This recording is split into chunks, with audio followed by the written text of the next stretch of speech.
The Hound of the Baskervilles. Chapter 4. The Hound of the Baskervilles, one of Sherlock Holmes's defects, if, indeed, one may call it a defect, was that he was exceedingly loath to communicate his full plans to any other person until the instant of their fulfilment. Partly it came, no doubt, from his own masterful nature, which loved to dominate and surprise those who were around him; partly also from his professional caution, which urged him never to take any chances. The result, however, was very trying for those who were acting as his agents and assistants. I had often suffered under it, but never more so than during that long drive in the darkness. The great ordeal was in front of us. At last we were about to make our final effort, and yet Holmes had said nothing, and I could only surmise what his course of action would be. My nerves thrilled with anticipation when at last the cold wind upon our faces, and the dark, void spaces on either side of the narrow road told me that we were back upon the moor once again. Every stride of the horses, and every turn of the wheels, was taking us nearer to our supreme adventure. Our conversation was hampered by the presence of the driver of the hired wagonette, so that we were forced to talk of trivial matters, when our nerves were tense with emotion and anticipation. It was a relief to me, after that unnatural restraint, when we at last passed Franklin's house, and knew that we were drawing near to the hall, and to the scene of action. We did not drive up to the door, but got down near the gate of the avenue. The wagonette was paid off and ordered to return to Coombe Tracey forthwith, while we started to walk to Merripit House. "Are you armed, Lestrade?" The little detective smiled. "As long as I have my trousers I have a hip pocket, and as long as I have my hip pocket I have something in it." "Good. My friend and I are also ready for emergencies." "You're mighty close about this affair, Mr. Holmes. What's the game now?" "A waiting game." "My word, it does not seem a very cheerful place," said the detective with a shiver, glancing round him at the gloomy slopes of the hill and at the huge lake of fog which lay over the Grimpen Mire. "I see the lights of a house ahead of us." "That is Merripit House, and the end of our journey. I must request you to walk on tiptoe, and not to talk above a whisper." We moved cautiously along the track, as if we were bound for the house, but Holmes halted us when we were about 200 yards from it. "This will do," said he. "These rocks upon the right make an admirable screen. We are to wait here." "Wes, we shall make our little ambush here. Get into this hollow, Lestrade. You have been inside the house, have you not, Watson? Can you tell the position of the rooms? What are those latticed windows at this end?" "I think they are the kitchen windows." "And the one beyond, which shines so brightly?" "That is certainly the dining room." "The blinds are up. You know the lie of the land best. Creep forward quietly and see what they are doing. But for heaven's sake don't let them know that they are watched." I tiptoed down the path and stooped behind the low wall which surrounded the stunted orchard. Creeping in its shadow, I reached a point whence I could look straight through the uncurtained window. There were only two men in the room, Sir Henry and Stapleton. They sat with their profiles towards me on either side of the round table. Both of them were smoking cigars, and coffee and wine were in front of them. Stapleton was talking with animation, but the baronet looked pale and distrait. Perhaps the thought of that lonely walk across the ill-omened moor was weighing heavily upon his mind. As I watched them, Stapleton rose and left the room, while Sir Henry filled his glass again and leaned back in his chair, puffing at his cigar. I heard the creak of a door and the crisp sound of boots upon gravel. The steps passed along the path on the other side of the wall under which I crouched. Looking over, I saw the naturalist pause at the door of an outhouse in the corner of the orchard. A key turned in a lock, and as he passed in there was a curious scuffling noise from within. He was only a minute or so inside, and then I heard the key turn once more, and he passed me and re-entered the house. I saw him rejoin his guest, and I crept quietly back to where my companions were waiting to tell them what I had seen. "You say, Watson, that the lady is not there?" Holmes asked when I had finished my report. "No." "Where can she be, then, since there is no light in any other room except the kitchen?" "I cannot think where she is. I have said that over the Great Grimpen there hung a dense, white fog. It was drifting slowly in our direction, and banked itself up like a wall on that side of us, low but thick and well defined. The moon shone on it, and it looked like a great shimmering ice field, with the heads of the distant tors as rocks brawny upon its surface. Holmes's face was turned towards it, and he muttered impatiently as he watched its sluggish drift. "It's moving towards us, Watson." "Is that serious?" "Very serious indeed. The one thing upon earth which could have disarranged my plans. He can't be very long now. It is already 10 o'clock. Our success, and even his life, may depend upon his coming out before the fog is over the path." The night was clear and fine above us.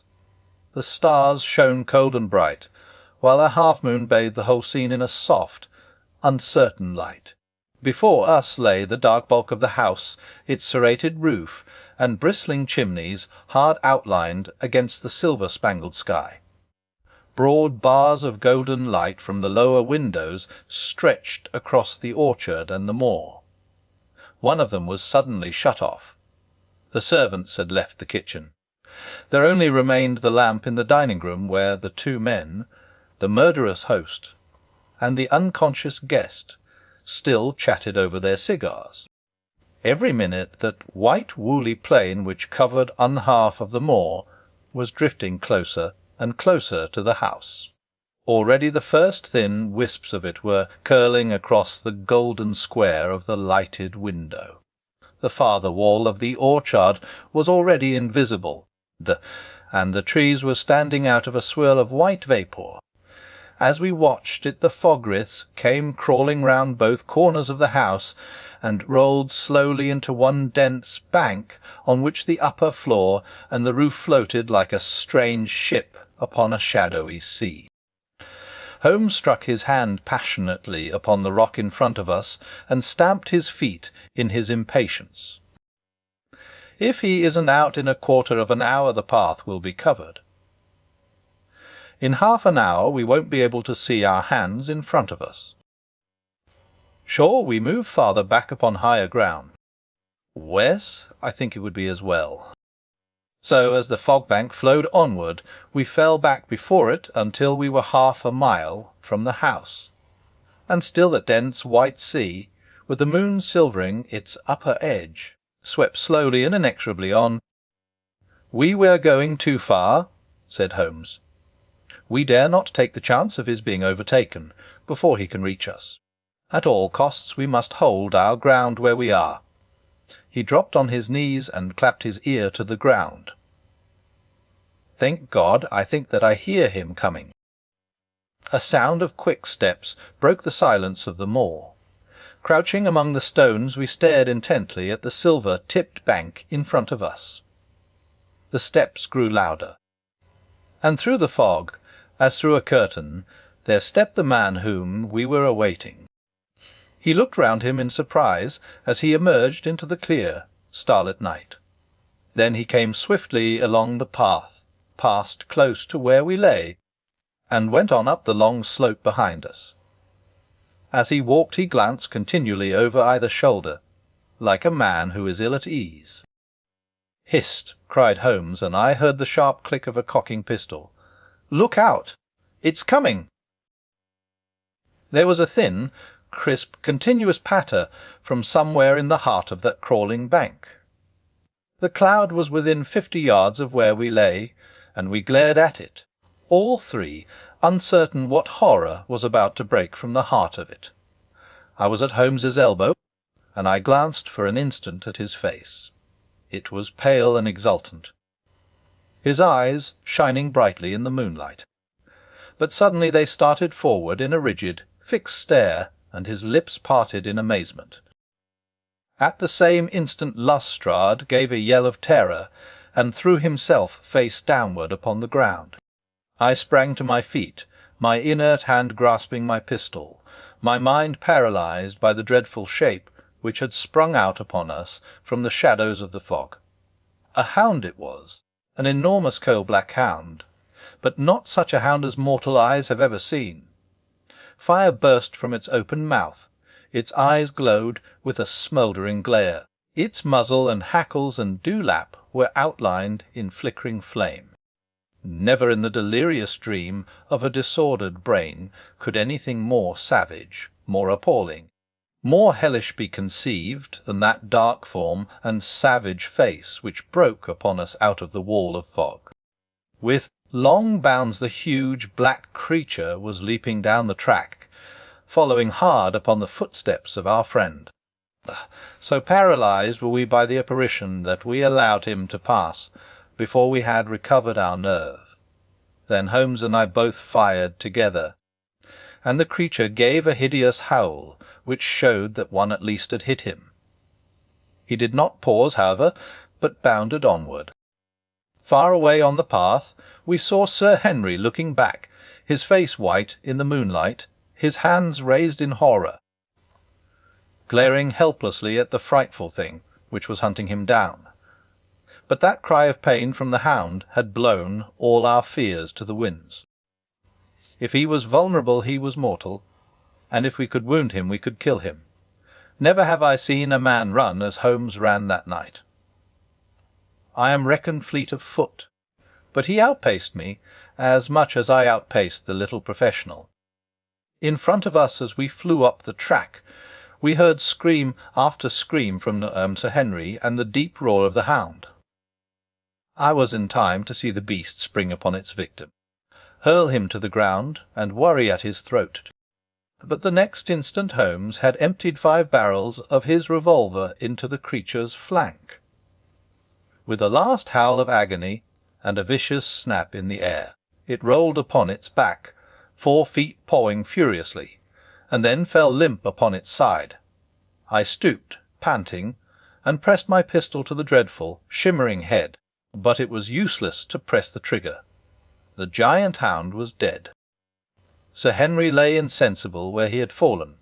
We tore away his collar, and Holmes breathed a prayer of gratitude when we saw that there was no sign of a wound, and that the rescue had been in time. Already our friend's eyelids shivered, and he made a feeble effort to move. Lestrade thrust his brandy-flask between the baronet's teeth, and 2 frightened eyes were looking up at us. "My God," he whispered, "what was it? What, in heaven's name, was it?"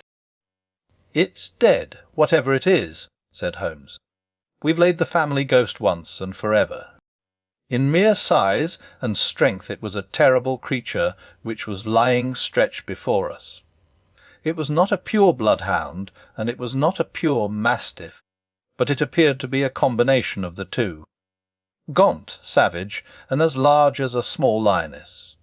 Even now, in the stillness of death, the huge jaws seemed to be dripping with a bluish flame, and the small, deep-set, cruel eyes were ringed with fire. I placed my hand upon the glowing muzzle, and as I held them up my own fingers smouldered and gleamed in the darkness. "Phosphorus," I said. "A cunning preparation of it," said Holmes, sniffing at the dead animal. "There is no smell which might have interfered with his power of scent.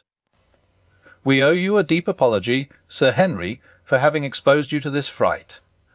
I was prepared for a hound, but not for such a creature as this, and the fog gave us little time to receive him. You have saved my life." having first endangered it. Are you strong enough to stand? Give me another mouthful of that brandy, and I shall be ready for anything. So, now if you will help me up. What do you propose to do? To leave you here. You are not fit for further adventures tonight. If you will wait, one or other of us will go back with you to the hall. He tried to stagger to his feet, but he was still ghastly pale and trembling in every limb.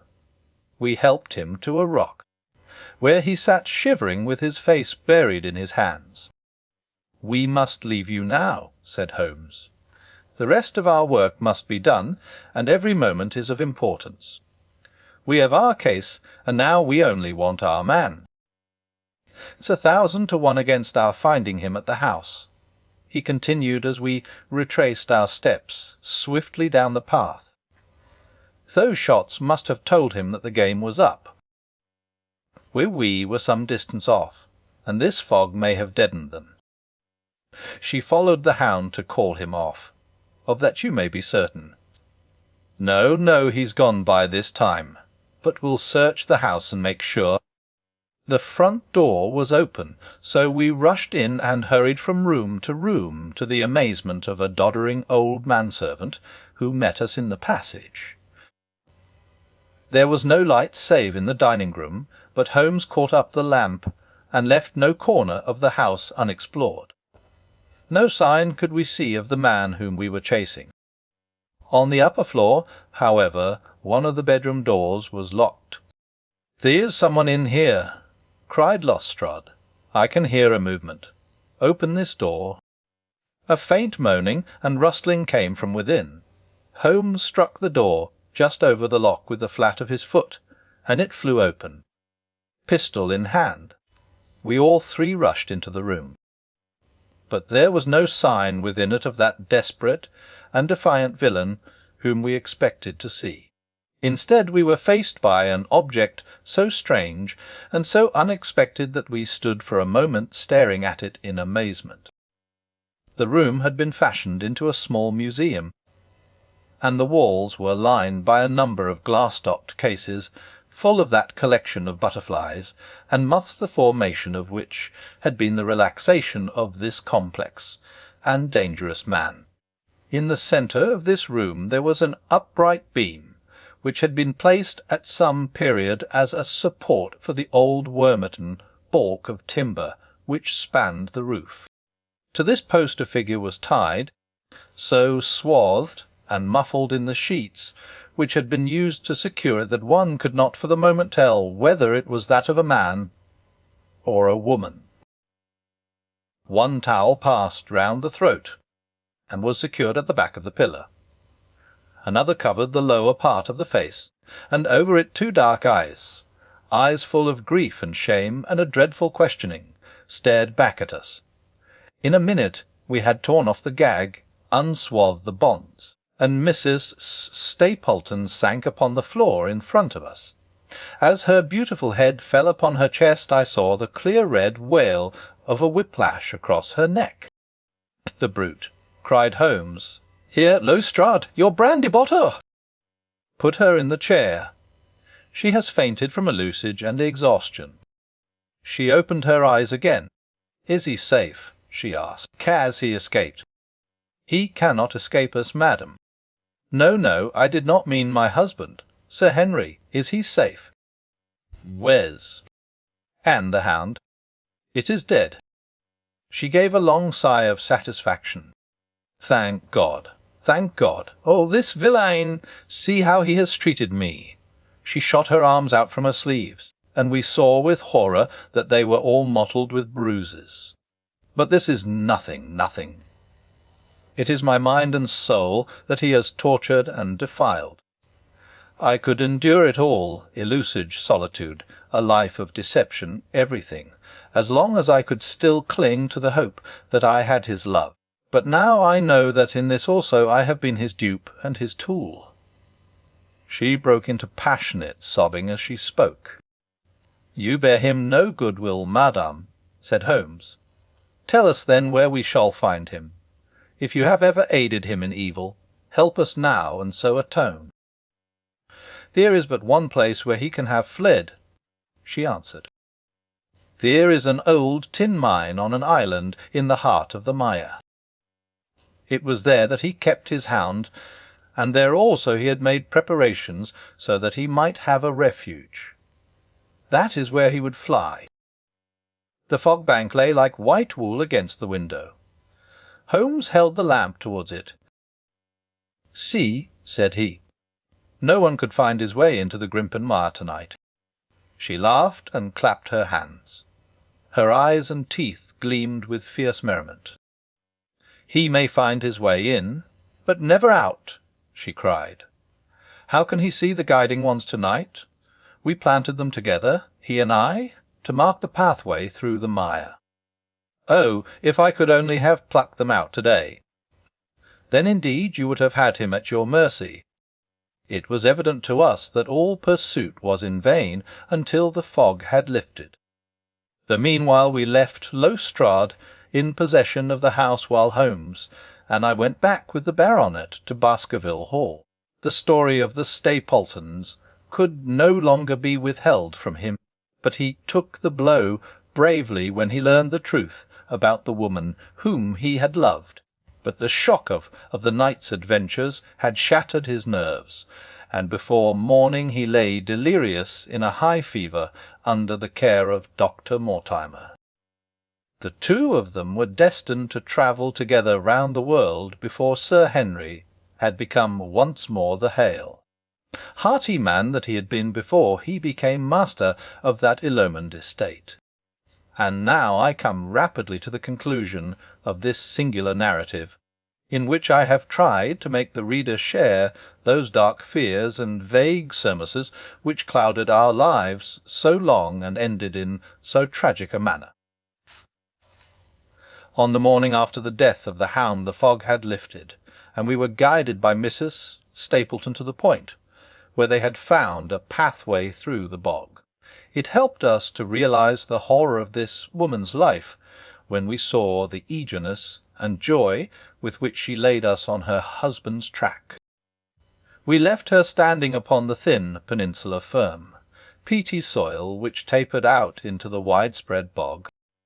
From the end of it a small wand planted here and there showed where the path zigzagged from tuft to tuft of rushes among those green-scummed pits and foul quagmires which barred the way to the stranger. Rank reeds and lush, slimy water plants sent an odour of decay and a heavy miasmatic vapour onto our faces, while a false step plunged us more than once thigh-deep into the dark, quivering mire, which shook for yards in soft undulations around our feet.